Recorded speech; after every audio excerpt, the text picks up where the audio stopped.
দিকে একটু তাকান। আমার হায়াতের কসম, আমার ইমানের কসম, ওই আল্লাহর কসম করে বলছি যে আল্লাহর হাতে আমার জীবন। বর্তমান ফিলিস্তিনের যুদ্ধ শেষ হবে, ইমাম মাহদী এসে যাবে। ইমাম মাহদী আসার 9 বছর পরে, ইমাম মাহদী আসার 9 বছর পরে ঈসা আলাইহিস সালাম আসবেন। আর ইমাম মাহদী আসার পরে 9 বছর, এটার মধ্যে দাজ্জাল তার আবির্ভাব ঘটবে।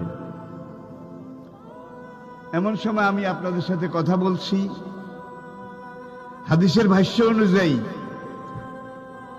মনে করেন দাজ্জাল আপনার বাড়ির দরজায় এসে দাঁড়িয়েছে। এমন সময় আমি আপনাদের সামনে কথাগুলো বলছি, যেই সময় মনে করেন ইমাম মাহদী আপনার ঘরের সামনে এসে দুয়ারের কড়া নাড়তেছে।